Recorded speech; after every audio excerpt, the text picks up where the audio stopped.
Also, the Coronavirus Act did not give the ministers in the UK any powers to actually force people to take the vaccine.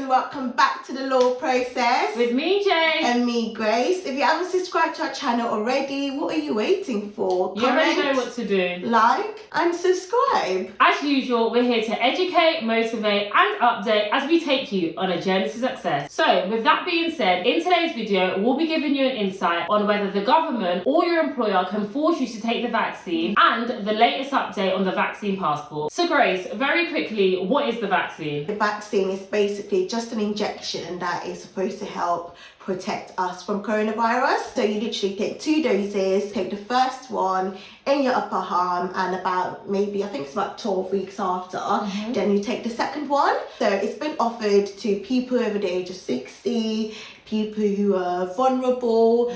But I think actually Boris have actually said that hopefully everybody should be able to get the vaccine by summer. So that's the latest update on that. So Jay, the question that everybody actually wants to know the answer to, do you have to take the vaccine and can the government force you to take the vaccine? So the short answer is no. The government cannot force you to take the vaccine, as there's no statutory provision that forces an individual to take a vaccine. In fact, the Public Health Control of Disease Act specifically states that members of the public should not be compelled to undergo any medical treatment, and this of course includes vaccinations. Also, the Coronavirus Act did not give the ministers in the UK any powers to actually force people to take the vaccine. So everyone has to give consent, and there's no such thing as implied consent, because even if you're a child, your parents would have to give consent on your behalf.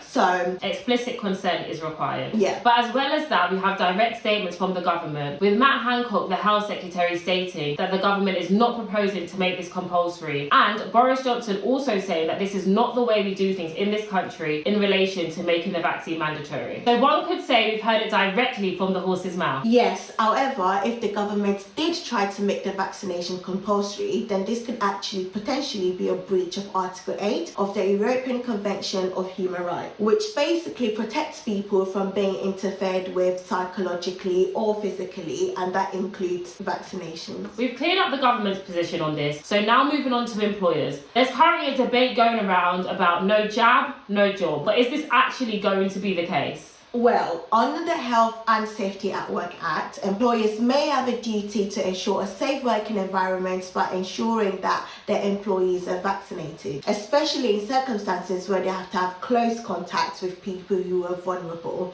So, for example, it could be argued that people who work in the NHS, it would be reasonable for them to sort of enable their employees to get the vaccination, as obviously they will be coming in close contact with vulnerable people on a daily basis. And because of the high-risk nature of the work, the employers could justify dismissal or a disciplinary action for them refusing to take the vaccine. However, if you are not in a sector or a job role where there are pressing health and safety reasons, then your employer should not insist or compel you to take the vaccine. If they do without your consent, then this could be a breach of the human right to private and family life, a fundamental breach of contract, and can even amount to criminal assault. So you're probably wondering, what legal rights do you have if your employer actually dismisses you for not taking the vaccine? If your employer dismisses you for not taking the vaccine, then you could potentially bring an unfair dismissal claim. But bear in mind, you have to have been working at the company for at least 2 years. If you refuse to take the vaccine based on the protected characteristics, which we're going to put a list of them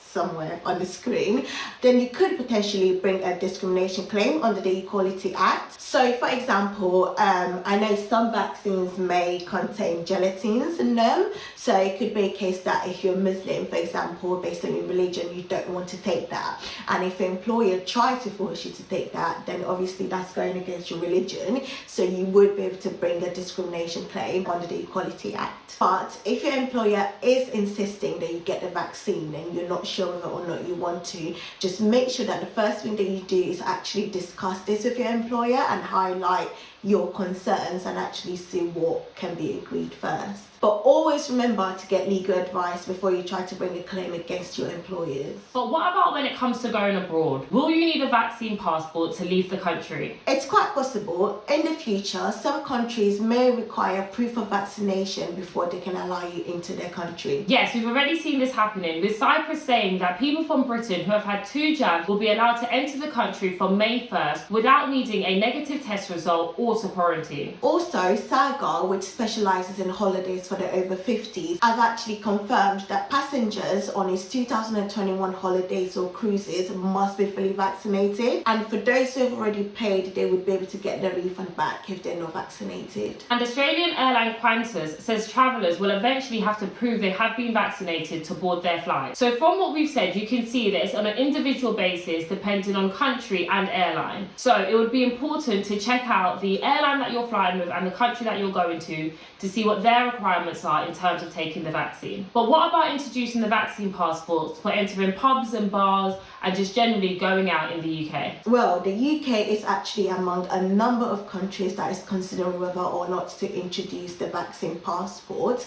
However, not everyone is happy with this idea, especially in the UK. There's actually a petition that is going around asking the UK government not to introduce the vaccine passport, and in fact it's had about over 200,000 signatures on there, so it will be considered for a debate by the MPs. So in theory, the vaccine passport would be used to show proof that you've been vaccinated before entering pubs or bars or restaurants. However, there are loads of issues surrounding this. There are privacy and ethical issues when it comes to being able to prove that you've been vaccinated. And there is also the issue of these public spaces refusing entry purely based on the fact that people have not been vaccinated. As we mentioned earlier, the government are not making it mandatory for people to be vaccinated.